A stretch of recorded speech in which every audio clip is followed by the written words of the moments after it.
Hi campers, Chef Liesha here, and today we are going to make a dish featuring greens. We're going to make Swiss chard and spaghetti. So if you have your recipe, go ahead and grab that, pull it out, and the first thing that we're going to do is set up our workstation. If you notice here, I'm going to turn my computer over so you can see my workstation. Here we have a cutting board. And underneath this cutting board is a wet paper towel. This is how you should start off when you're cooking any dish. Get your wet paper towel or kitchen towel and a clean cutting board and place it on top. This will help prevent the movement of the board. See, my board isn't moving. When you are cutting, you want to be very careful to make certain that you don't hurt yourself. And putting the board on a wet surface like this is definitely going to help that process. Also be aware that I am standing up and my counter space is right at hip level. It's better if you're standing than sitting when you're cutting in the kitchen. So if you can stand, do so. And if not, just adjust your level so that you have a good surface working area and that you're not crouched down too close to where you're working. We're going to start with grabbing our, first things first. You want to put on your pot of water with salts for your spaghetti to start cooking. We're going to start the water first. That way, by the time we finish cooking the greens and we can add them to the spaghetti, everything will be done at the same time. Timing is crucial. Okay, so that's where your pot and your 10 cups of water come into play. You can see here, I have a pot here of water and I've turned it on high heat. And you can do that right now. Once you have done that, then come back to your cutting board where we are going to work with the chard. And this recipe has very few ingredients, but it packs a huge punch of flavor that you're really going to enjoy. Okay, you should have clean chard. I have washed this chard in cold water, and basically you want to make sure that the leaves, you check on both sides for any evidence of bugs. And don't be worried if you do see the bugs, you can just rinse them off. If the bugs want to eat it, then you do too. That's a sign that you have something good going on. So we're going to take each leaf, place it on the cutting board, and this is the rib. Let me give you some more. This is the rib of the chard. We're going to cut that part out. The reason why is because this is a delicate dish. The rib takes a lot longer to cook than the rest of the green. And you can discard this rib, put it in compost. You can even put it in your juicer. Okay, so we want to do that. Put that to the side, and then you're left with this beautiful leaf that has the rib cut out. You're going to fold it in half, roll it, and then slice it into small ribbons. And that's it. We're going to do that with all the 3 bunches of chard that we have. I'm going to grab a container to put this sliced vegetable in and be right with you in a second. So we have the bowl, and we're just going to put it in there and set it to the side. I do have a separate bowl for my compost. And this is going to go over here. And we're just going to take each and every leaf and carefully slice out that rib and place it to the side. And notice I'm using the very tip of my knife. You don't really need to use the whole knife in this case. This is one of those dishes that is just fairly easy and free and gentle. The cutting is not precise. It's just all about getting that middle section out. for even cooking. And we want to make a motion like this with your knife, as your knife never fully comes off the board. That also prevents injury and emphasizes control. Same as when you're cutting, you don't want to do this. You have this. This is a firm hold on your knife. A firm hold, a firm stance with your feet just about shoulder width apart really helps you feel more confident in the kitchen because your ingredients are not in control. You are in control of your ingredients. So I'm growing chard right now in my backyard. I have quite a few lovely little plants happening. And it's really good if you ever consider to grow it yourself. You can grow it in a container with just a few seeds and a little bit of soil. Give it some love. In a couple of weeks, you'll have some beautiful leaves. And when you cut off just the leaf part without too much of the stem, it will regenerate. It will grow back on its own. Chard has a lot of vitamin C, has some iron and fiber. It's really a great green to incorporate into salads, soups, and stews. You can even put it in a stir fry. It's all very good. So if you're cooking with a partner, a sibling, a parent, or guardian, you can have that person check to see how your water is looking for your spaghetti. It shouldn't be ready yet, but there's a chance that it might be ready to add the spaghetti. As we are going through each leaf after they have been washed, cutting out the ribs, and slicing into ribbons. And this is really a pretty dish. You can add herbs if you like. Today we're just going with the basics so you can get the flavor profile down and understand the technique that you want to use. There's an unsuspecting ingredient in this dish, and I'm sure you guys are probably wondering how the lemon plays a role. Lemons are acidic. They have a lot of salt content, and they bring a brightness and a flavor to dishes that other types of seasonings just aren't able to do. So occasionally I will cook with the lemon more than I will cook with salt or other ingredients because of its brightness. The lemon will be added later into the dish, but it's just really good to see and taste. If you're really interested in the way that chard tastes, now is a good time while you're chopping it up to taste it while it's raw. And then you get an understanding. After you taste it while it's raw and then you taste it while it's cooked, you'll begin to learn more about the ingredients that you use. You can tell how they behave. What do I mean by that? Like, what does the texture become once it's cooked? How does the flavor change once it's cooked? Then you can decide what type of spices and herbs to use to complement those changes, because it's a chemical reaction. When you have these things, it's a chemical reaction, and the heat and the oil that we're going to put in the pan and everything plays a role into just how this turns out. So it's pretty much a science experiment when you think about it. Cooking is science. You're changing the chemistry. See how lovely this curls up just a little bit? So chard, collard greens, and cabbage are what we are working with this week.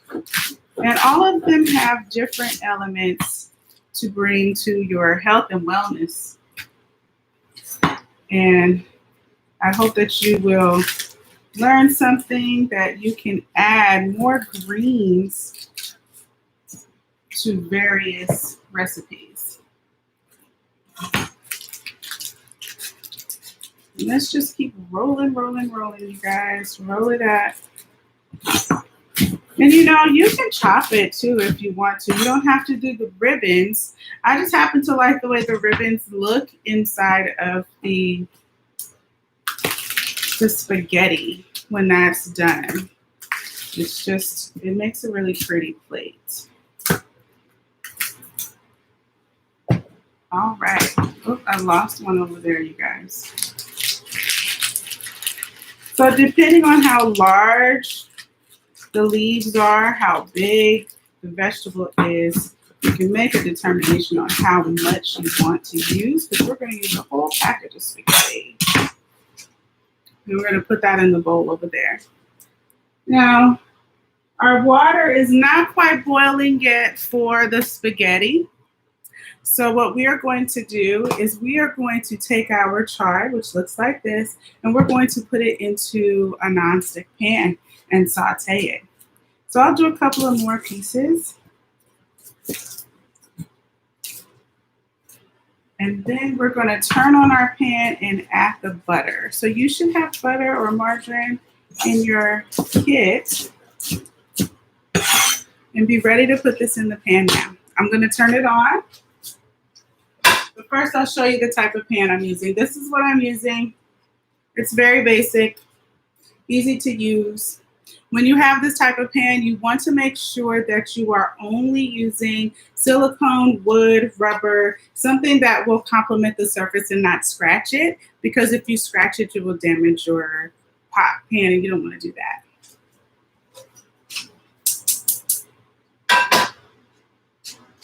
So we're going on medium heat, and then we're going to add the butter.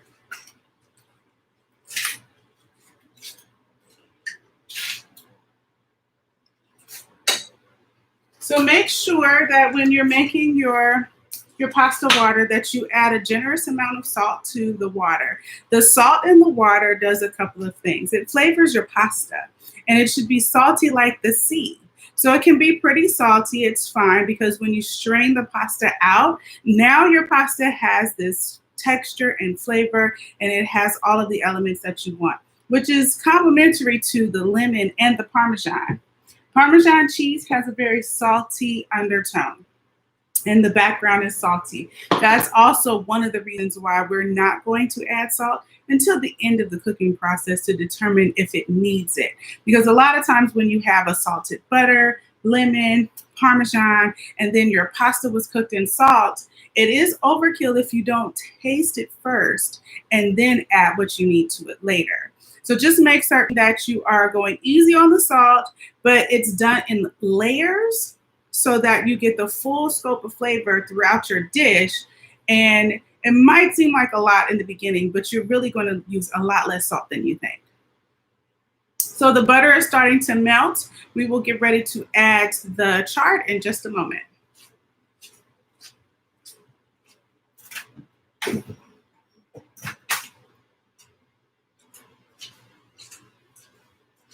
Okay, let's add the chard to this.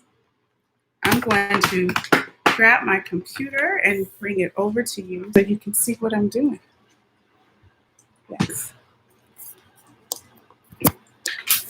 Here we go. There's the pan with the butter, and then here's the chard. Chard has a lot of water content in it, so we don't need to add anything else to this pan. In fact, most greens have lots of water, which is another reason why they're good for you, because everybody needs more water, right? Yeah. So you're consuming that water. We're going to wiggle it a little bit, just a little. And this is just so you don't lose any of your chard, but just get it down into that butter and let it do its thing. And this is on medium heat, and you're going to cook it. Our water is almost ready for the pasta, but not quite. We're going to wait a couple more minutes. You don't want to start your pasta too soon before the water really boils, because then you can end up with overcooked pasta. So some things are meant to be cooked a long time. Other things, like certain particular types of pasta dishes, the pasta should still have some texture to it, some body, and you don't want to overcook it. So that's what we're going to do. It should be al dente. Al dente means to the tooth. It means something that you can bite and hold on to. So that's what you want to look for when you're making your pasta. So as we let this cook down, we're going to talk about chard. Beautiful, beautiful chard. It's again, it's a green. It's a green that a lot of people don't use regularly, but you can use this in a stir fry.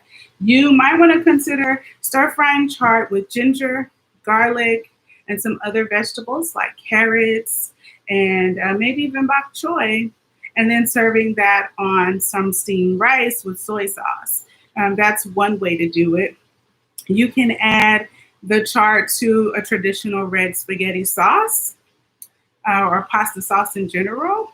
You can serve it on the side of anything. You can saute it with garlic and olive oil and let that be a side dish as well with just a little bit of salt and pepper. It's a very versatile, mild green that goes well with a lot of other things. So if you are eating chicken, fish, beef, or pork, it will go with any of them, all of them. It's really good. So we'll go back to the stove and stir our chard some more. Let's give it a little encouragement here. And as you can see, it's starting to get, let me get a better view. It's starting to get wilted, right? And that's exactly what we want. The butter is flavoring it and it's looking really nice. And we're just tossing it in the butter. Meanwhile, look, our water for our pasta is kind of getting there. So I think it's time that we add our pasta. Now I have spaghetti here. If you use thin spaghetti or another very thin pasta, it will cook faster, okay? So just pay attention to what's happening in your pot. It's really something that you just have to test out. And you may need to pull out a piece of pasta or two in order to bite it and see just how far along it needs to go, okay? So I'm going to add the spaghetti now. We're going to use, this is a lot of spaghetti, and I don't have 6 people, so I'm going to use half of the package. Now I'm just going to put it in the water like this, right? And when you do it this way, be careful because when the ends of the spaghetti stick outside of the pot, if your pot isn't big enough, they can become singed by the gas if you're using a gas stove. So we want to encourage the spaghetti to get inside of the pot and just kind of move it this way until it's down in there. And then we let it do its thing. While we are doing that, we come over here and we stir our chard, which is starting to wilt down even more. Looks good.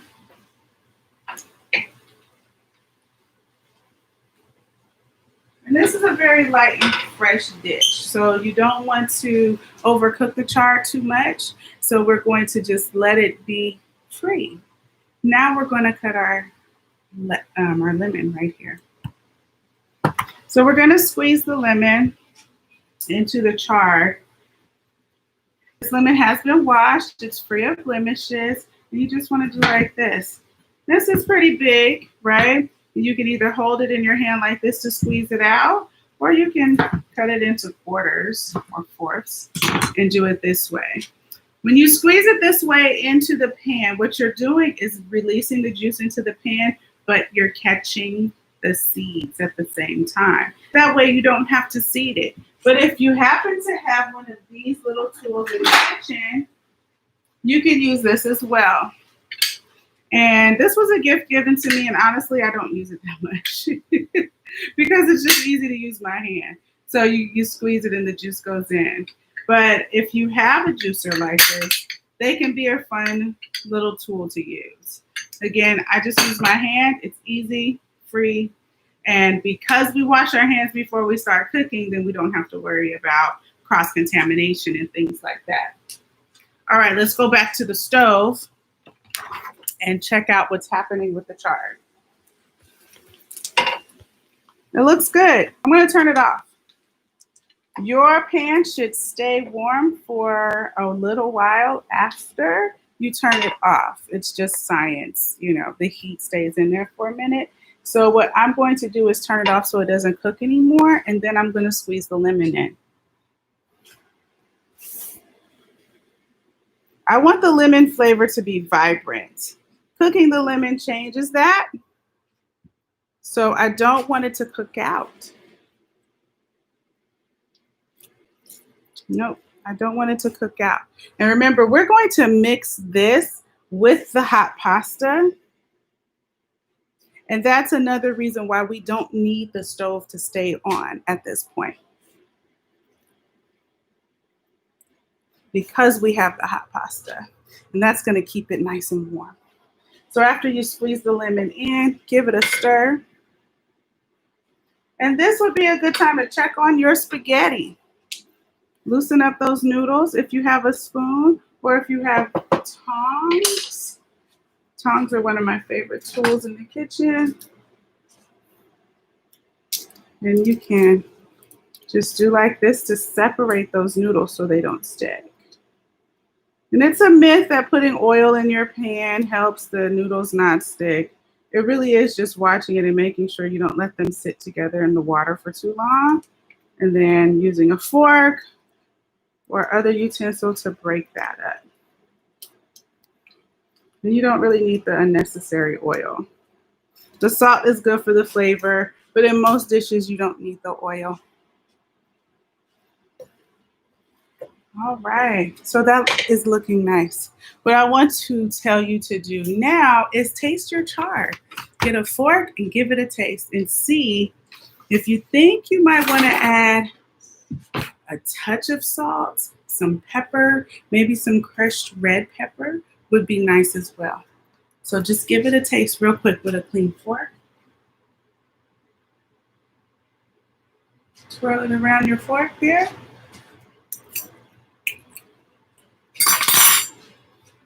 I like that. It's very lemony, which is really what I wanted. And I don't feel like I need to add anything at this point.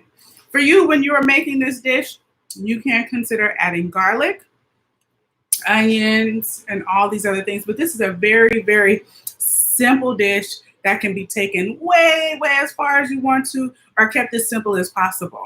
It can be a quick weekday lunch, added to a brunch menu, all of that. Sometimes simple is just so much better rather than doing a whole lot with a lot of different elements.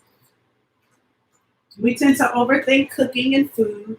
And here we have a dish that really has, what, 3 basic ingredients. So we have the chard, the spaghetti, Parmesan, and lemon. There's 4, and butter. So 5 simple ingredients. A few of them you probably already tend to have around the house all the time, like lemons and butter and maybe Parmesan. So it's not out of your wheelhouse. So it's not something that is so unfamiliar to you. But at this point, we're just letting the spaghetti cook, and then we're going to put it together. Now, you can choose to use a different type of noodle, definitely. The thing with this, though, is the butter and the chard and the cheese, the butter, the chard, and the cheese are going to make this very silky, very basic type of sauce. It's not going to be very saucy at all. If you use a different type of noodle, one that is thicker, longer, has more body like a penne or anything else, you might lose that and you might feel like you need more sauce. In Italy, I had a chance to spend some time there when I was in the military. Each type of pasta had a specific sauce because the pasta was the vehicle for the other ingredients. So it has to make sense that those things come together in a particular way. Spaghetti in this case is really good because it's going to be coated with the butter and the Parmesan and accented with the chard. If you use a thicker, like a shell, a macaroni, a rotini, any type of pasta that has more body, you might end up needing more butter, more Parmesan, maybe some broth, or even a little bit of milk or cream to kind of stick to that noodle so that you don't get that feeling of just having blank noodles. So that's where the mindset comes in when you see certain dishes that are paired a particular way. It is really about how the pasta becomes the vehicle for whatever sauce is dressed to it. And while it might not look like there's a sauce to this dish, the way that the chard and the butter and Parmesan will cling to the spaghetti is the sauce. That's the goods right there. So it's a drier dish, but it still has that feeling in your mouth like you're eating some spaghetti. So I hope that made sense, because that can get lost in translation, but it's really important that when we are talking about pasta and that sort of thing, it is the vehicle for something else. It's most definitely the vehicle for something else. Okay, so I'm taking a water break. I always have water.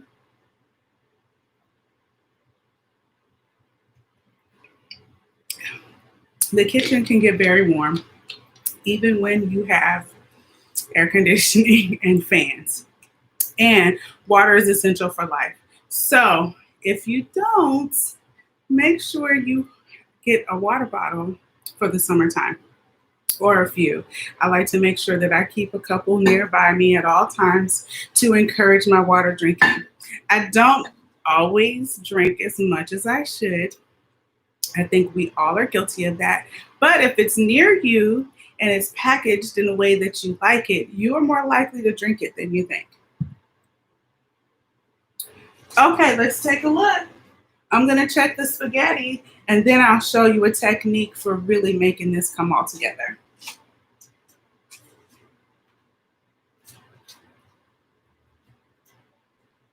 The spaghetti is looking nice. I'm going to take one out. I'm going to take one out. Now, I've been cooking a very long time. It was not, it was easy for me to grab this right out of the pot, but if you're uncomfortable doing it, don't do it. Just use a fork and pick it out and put it to the side. But you'll see the body when you bite. And if you look closely, when you look at spaghetti, you can see the outside that's cooked and then the middle. Now, this is a little too al dente, so I'm going to let it cook just a little while longer. Another trick that we used to do in commercial kitchens was you take the noodle and you throw it on the side of the pot, but that was just us horsing around. If it stuck to the pot, we said, hey, it's done. That's not really how it works. Really, you want to taste it. You want to see how it feels in your mouth. If it sticks to your teeth, if it goes down easy. And then also you get to see how much salt you use as it absorbs the pasta, in the pasta. So that's another cool thing, that if you get used to tasting your pasta like this before you add other things to it, you get a better understanding of that was too much salt, that was not enough salt, and you'll find that your dishes have much more flavor than just salting the sauce alone. That's a real thing. I'm going to give it a little toss some more. You're probably wondering why I haven't touched the Parmesan cheese yet. The Parmesan is like the finale, the guy on top, right? We're going to put half of the Parmesan into the pan with the chard and spaghetti after we mix it in, and then save the rest to sprinkle on top. What that's going to do is it'll do two things. The Parmesan will melt in with the pasta and create that coating onto the pasta that we talked about, the sauce, right? But also putting it on top gives it that extra layer of flavor. When we are cooking, we want to always consider the mouthfeel and the different sections of our mouths. So our taste buds. So we have the sweet, the salty, sour, and then there's umami, which is that one thing where it just feels right. So fat usually helps that. And that's where cheese and butter and other things, oil, brings it. It's a carrier. And yes, if you are someone who is watching out for fat, you have health concerns, or you are vegan or vegetarian, there are certain types of fats that can be used that are not harmful to animals, and you can use those to achieve the exact same thing. So you don't have to worry about any of that with these products. It's just absolutely necessary. When you go to a restaurant and you say, what is that thing that made it taste perfect? That, when I cook it at home, it doesn't come out the same. A lot of times it's the fat. A lot of times it's the method, and it's the layering of flavors, like salting the water with your pasta, making sure you cook things separately before mixing them together just at the end. And then there's one little tidbit left. It is your pasta water. The water that you cook your pasta in becomes this starchy, cloudy water. Whenever you make pasta, you see I put it in there. I'm not going to dump the water out of my pot. I'm going to pull the spaghetti out of the pot that is in and put it into the pan with the chard. Doing that does a couple of things. It brings some of that starchy water into the pan. And that also helps with the coating, because you want the starch, you need the starch and the fat together to work together so that you have a good sauce. If you've ever made a sauce that was just too thin and you did not know what to do, a couple of spoonfuls of your starchy pasta water into your sauce will help bring that in. It will help thicken it. And that's one of the ways you can kind of play around and fix it if it's too thin. Another thing, if you're doing a tomato-based sauce, tomato paste is a really, really good thing to have on hand. And I keep the tube that goes in the refrigerator. The reason why is because a lot of times if you buy the little cans, you won't use the whole can. So what we want to do is we want to see, I need a tablespoon of tomato paste to thicken the sauce. Then you can get that out of the tube that's been in your refrigerator. So it's kind of like a little cheat code. And you can find the tomato paste in the tube in the same section as the other tomato paste. You just have to refrigerate it after you open it. It's usually on the highest shelf too. I always have to have somebody get it for me because I'm pretty short. Let's check our pasta again. Where are my tongs? It should be ready now. Yeah, I can tell by the way it looks too. Over time, you will as well. But the noodles plump up and fatten just enough for you to say, yep, that's it. And that's perfect. So I'm going to turn the pan on that had the chard in it. Turn that back on just so that it's hot and comes together. But I'm going to turn the pasta off, and I'm going to use these. If you are uncomfortable with this, you can use a small strainer and do this type of combination here to put your noodles into the other pan. Okay? There are a couple of ways you can do it, but whatever you do, just make sure you're safe, and that if you do need help, that you let a grown-up or a capable person in your space know that you need some assistance, because you don't want to get hurt in the kitchen.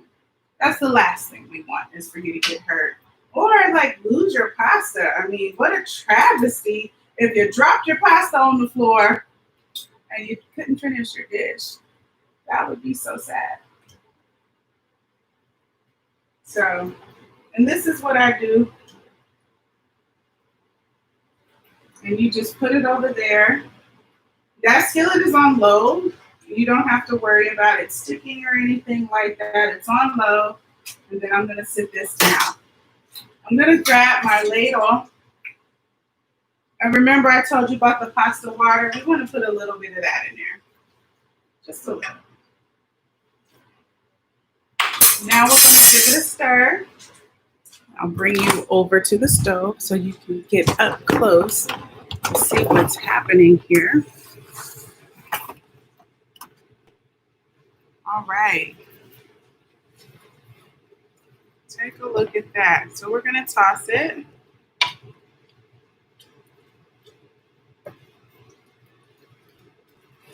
Now, we can use these. It's probably a lot better. You see how much the chard cooked down? We could have added a lot more chard if we wanted to, because it just cooked all the way down.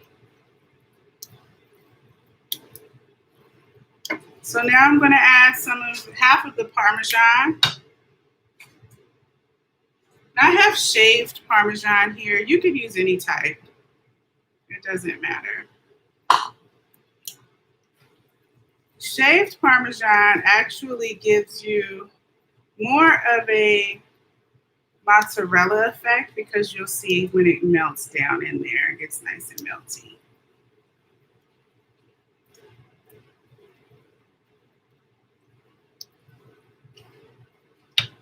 I'm going to add just a little more pasta water.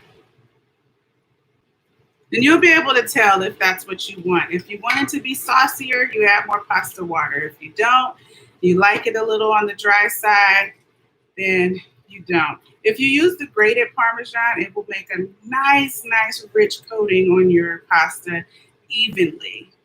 It will be nice and pretty. And this is pretty much it, you guys. Again, there's so much you can add to it, so much you can do differently. Take away, I'm not going to put any salt. This dish was salty enough, but I am going to add a little chili pepper. It's going to give it that nice bite. So I'm going to turn this off, give it a stir, and then when we plate it, we're going to put the rest of the Parmesan on top.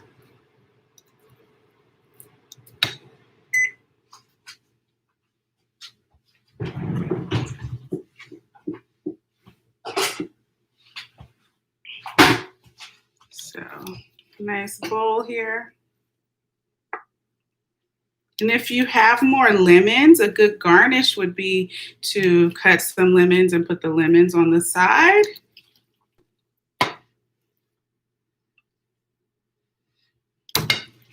That would be really nice.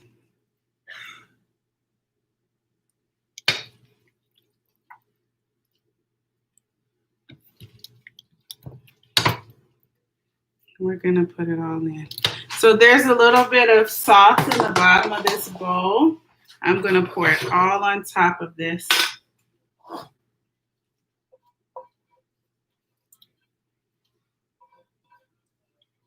If you have breadcrumbs, you can add breadcrumbs for texture. If you have grilled shrimp or chicken, you can put that on the side. Again, I feel like this is a great dish that could be used for a brunch or some family gathering where you're eating family style. Yes. See, check it out. Let's put that Parmesan on top.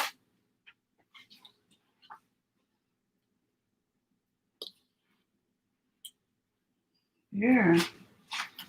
And then again, if you have some other lemons, you garnish it like this with the lemons. There you have it. Okay, we have a little bit of time. And the end of every lesson, I like to taste it and give feedback.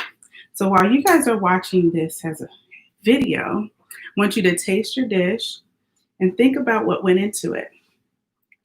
What you would change, what you would add, how it makes you feel. Think about the way that it smells, it looks, and it feels.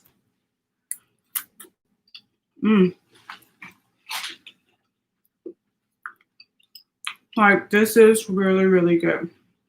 It's fresh. Makes me think of summer. It makes me think of a fun way to make a dish when I say I'm bringing spaghetti for my family members. This will be unexpected.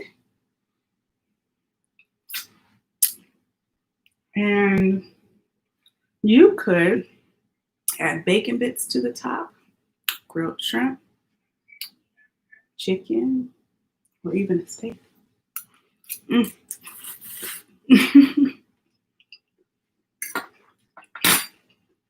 Look, this is good. I'm really happy that you joined me today and that we were able to do this. I would love for you to give your feedback to your camp counselors. Let them know what you think about the dish. If you felt it was easy, difficult, challenging in a good way? And does it spark you to want to cook with chard more often and do some research on what chard is, where it comes from, and how you can grow it at home?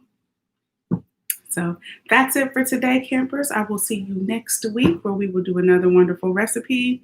I look forward to it. See you soon. Bye.